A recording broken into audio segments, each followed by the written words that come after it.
Hello बच्चों, हम 10th retail का सेकंड यूनिट कर रहे हैं। इसमें आज हम टॉपिक कर रहे हैं लोडिंग एंड अनलोडिंग। तो लोडिंग और अनलोडिंग क्या होता है बेटा? जब एक रिटेलर वस्तुओं का ऑर्डर करता है, रिटेलर वस्तुएं मंगवाएगा तभी बेचेगा ना। तो जब रिटेलर वस्तुएं मंगवाता है तो वो वस्तुएं मान लो किसी ट्रक में आई, किसी भी यातायात के साधन में आई, मान लो ट्रक से वस्तुएं आई, तो रिटेल स्टोर पर वो वस्तुएं ट्रक से उतारी जाती हैं, उसे बोलते हैं अनलोडिंग, मतलब वस्तुओं का लोड उतारना। ठीक है।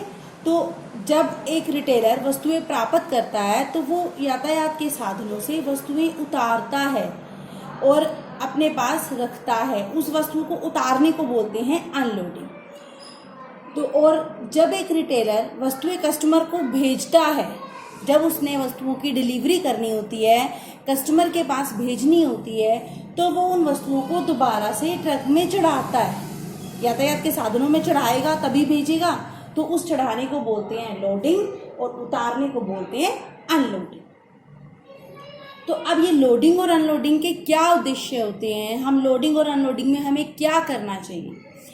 तो सबसे पहले तो हमें ये कोशिश करनी चाहिए कि जो लोडिंग और अनलोडिंग है वो कम से कम हो।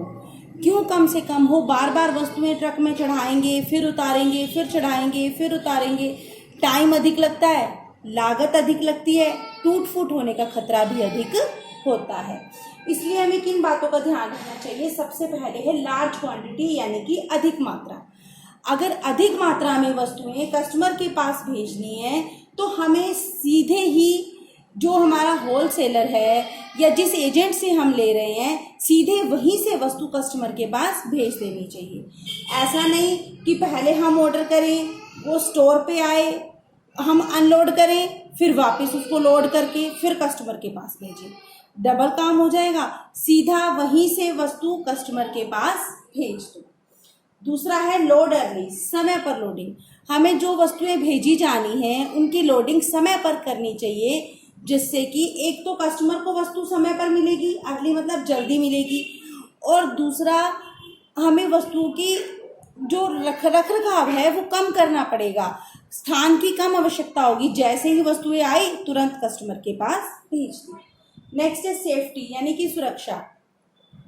हमें वस्तुओं की लोडिंग अनलोडिंग में वस्तुओं की सुरक्षा का भी ध्यान रखना चाहिए कि मान लो कि कोई बारिश है, धूप है, या फिर कोई भी चोरी भी हो सकती है रास्ते में, तो हमें ये देखना है कि वस्तुएं खराब ना हो, चोरी ना हो, वस्तुओं की टूट फूट ना हो।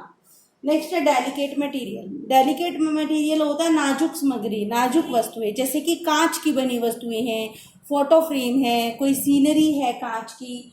वो क्या होगा कि ऐसी वस्तुएं जल्दी टूटती हैं, तो इसलिए जब अगर नाजुक वस्तुएं भेजी जा रही हैं तो उनका रख रखाव, उनकी लोडिंग अनलोडिंग ध्यान से करनी चाहिए, जिससे कि कांच है या कोई भी नाजुक चीज़ है वो टूट ना जाए। नेक्स्ट है हजार्डियस मटेरियल, यानी कि खतरनाक सामग्री, जैसे कि बारूद है, कोई केमिकल है, या कोई फिनाइल वगैरह है, कोई भी ऐसा मटेरियल है जो कि खतरनाक हो सकता है, तो उसकी लोडिंग अनलोडिंग में भी ध्यान रखना चाहिए कि वो वस्तु टूट ना जाए, लीक ना हो जाए और कर्मचारियों को कोई नुकसान ना हो। अगर उनकी लोडिंग अनलोडिंग के टाइम पे किसी सुरक्षा की आवश्यकता है, कोई सुरक्षित उपकरणों की आवश्यकता है, तो उन उपकरणों का इस्तेमाल करना चाहिए।